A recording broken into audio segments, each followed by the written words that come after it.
नमस्कार मित्रांनो, आरळ आणि तेलगावची जीवनदायिनी असलेली तुना नदी आपण पाहता दुथडी भरून वाहत आहे। मागील 2 दिवस झाले आरळ परिसरामध्ये मोठ्या प्रमाणात पाणी पडलं आणि त्या पाण्याचा दुष्परिणाम शेतकऱ्यांची सर्व शेतातील उभी असलेली पिकं हातातोंडाशी आलेले सर्व पिकं निस्तनाबूत झालेली आहेत। आणि आज आपण बघत आहोत आरळ परिसरात पाणी नाही, पाऊस पडला नाही, पण या नदीचा उगमस्थान असलेल्या शिरड शहापूर परिसरात मोठ्या प्रमाणात पाऊस झाला आणि परिणाम सकाळी 10 वाजता पाणी उघडलेलं असताना सुद्धा तब्बल 6 ते 7 तासापासून या नदीला पूर आलेला आहे। पाणी ओसरण्याचं नाव घेत नाही।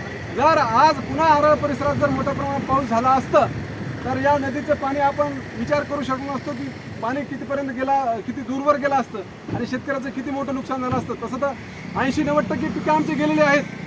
तर आमची या ठिकाणी सरकारला एकच विनंती राहील की आज आपण येऊन केवळ शेतकऱ्याचेच पंचनामे करू नये, तर नदीचा सुद्धा पंचनामा करावा आणि नदीचा जी मर्यादा आहे की कुठं जाऊ शकते, कुठपर्यंत जाऊ शकते, शेतकऱ्याचा किती क्षेत्रफळ या नदीच्या परिसरामध्ये पाण्याखाली जात आहे त्याचा विचार करून भविष्य काळामध्ये शासनाने, सरकारने नदीचं खोलीकरण आणि रुंदीकरण करावं।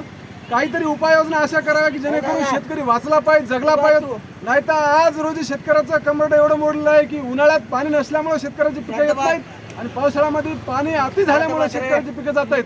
तर शेतकऱ्याने आपण दिलेल्या तुटपुंज्या मदतीवर शेतकरी जगू शकत नाही, म्हणून केवळ शेतकऱ्याला विमे देऊनही चालणार नाही आणि शेतकऱ्याचे पंचनामे करूनही चालणार नाही, तर शेतकऱ्याला स्वतःच्या पायावर उभं राहता येईल। या अनुषंगाने शेतकऱ्याचं उत्पन्न कसं वाढेल तर सर्वात महत्त्वाचं आहे की पुराचा परिणाम होणार नाही अशा पद्धतीने शेतकऱ्यांनी काम करावं, शासनाने काम करावं।